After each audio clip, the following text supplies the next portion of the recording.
say they've been left scared to go out after being conned into handing over their wallet and cash by thieves.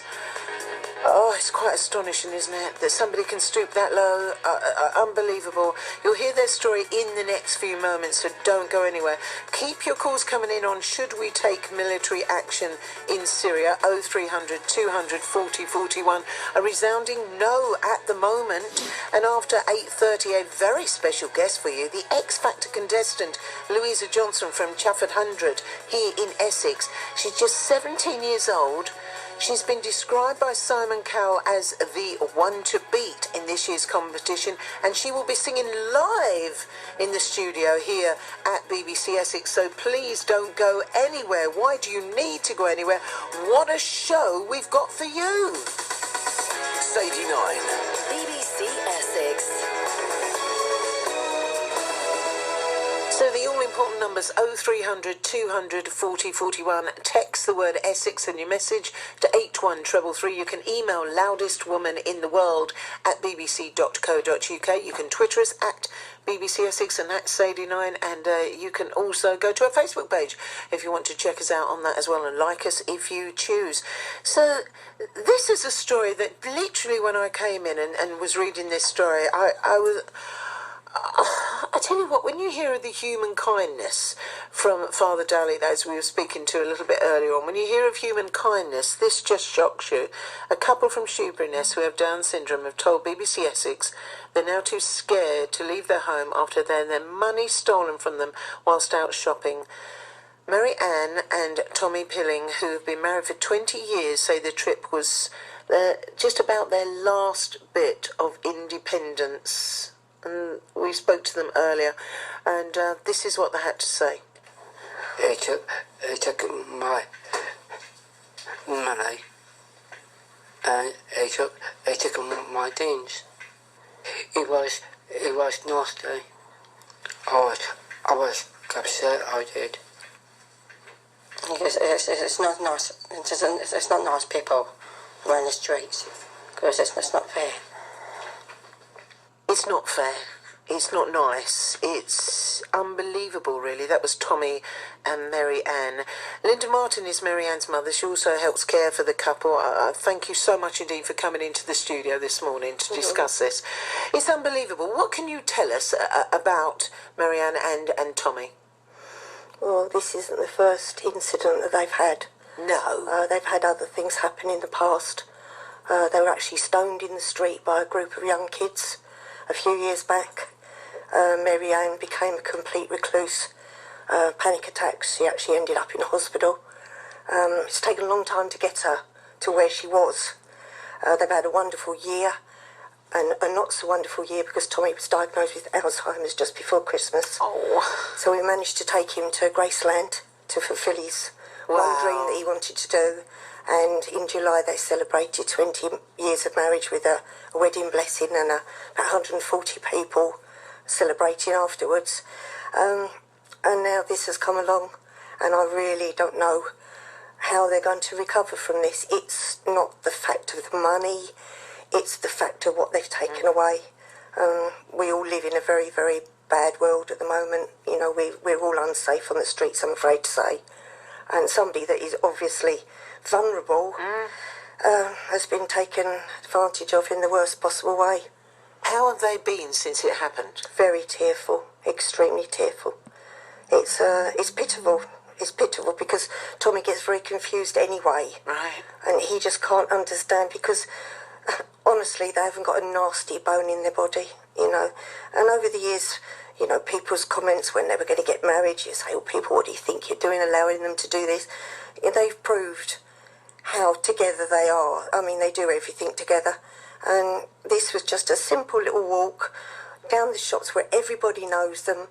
And they were targeted, and they obviously saw they were vulnerable, and, you know. How does it make you feel as her mum and carer for them?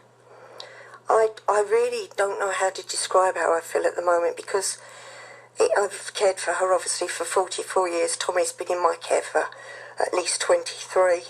And I just can't believe that people could actually act like they're acting. I mean, I've done 12 years with victim support. Right. So I've been out to people, victims of crime, so I know what people are capable of. And it never ceases to amaze me. But I must say one thing, I'm astounded, I mean I really am astounded, the amount of people that have contacted us through Facebook. It's up to 80,000 people. Really? 80,000 people. It's gone as far as Australia. We're getting messages from America, Australia, from people that are just absolutely disgusted with what's gone on.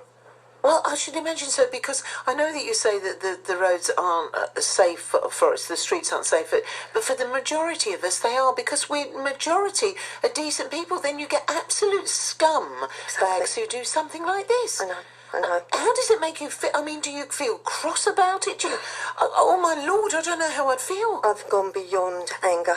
Really, yeah. I've been gone. Marianne has had a very traumatic life anyway. She's had an awful lot to put up with. Her brother was killed when she was 12. She's been a victim of sexual abuse, attacks in the street. You know, she's a most adorable, lovely, lovely lady, and he's the most adorable man. I mean, he might as well be my own son. I love the bones of the man, you know. And I can't describe how I'm feeling at the moment. And it must be difficult, because as a mother of a Down's child, it is difficult for you, and to obviously bring her up as well as you have, that she's been independent enough to be able to have her own life with a husband, to be walking down the street to buy things and that. I kneel at your feet. I mean, I really do. How? Because, you know, we know it's amazing, and Down's children, I have a friend who's Down's, absolutely wonderful. It's hard work. A lot of hard work. A lot of hard work. It's now for her sisters. Any different. It's been hard work. It's a lot. Yeah. So to get her to this stage, I mean, how is she going to get over this? Are they going to get over this? I really, really, honestly don't know. Now I fear for the future, because this means it's even more input from. We've got hardly any family left. It's more input from family to shadow where they go. We've had strangers offering to come down in their droves to just walk the streets. Really? Oh yeah. To prove to Marianne and Tom that there are good people out there, that people are going to be watching their back, people are going to be looking out for them. Well, that's what can our listeners do? Because I know my listeners, and I know that they have hearts as I do, which will be absolutely broken here in this story, and so cross as well. What could people possibly do to help not just your couple, your daughter and husband, but also other people who you can tell that someone is down. You can do. It's not even something you can say we didn't know. I mean, these people cannot say we didn't know. Of course they know. They knew. But what can people do to help? I think from the response that we've had, which I'm completely gobsmacked. I can't think of any other word. I can't thank the people enough how they've rallied around and come. I think it's time this country got together. Because if people can react like this to one single incident, why can't we band together as a country and say we've had enough of this now? Start taking control of our streets. And also, maybe if they find these people, if people can help and recognise these people and point the thing to them, you know, give them such a massive sentence that if somebody's going to think about doing that again to another vulnerable person, then you are going to be the vulnerable one, because you're going to be locked up for a very long time. Exactly, and this is what's got to happen. It's got to be stiffer sentences. It's got to be. I thank you so much for coming into the studio. Linda Martin, Marianne's mother, doing a marvellous job and needs your help now as well. And how do you think you can help? What help can you offer? Thank you very much indeed, Linda. It's a pleasure to speak to you, but on such a... what? I can't get over it. I really can't. Your thoughts, just your comments. I don't know what to ask or say. 0300 200 40 41. BBC Essex Travel.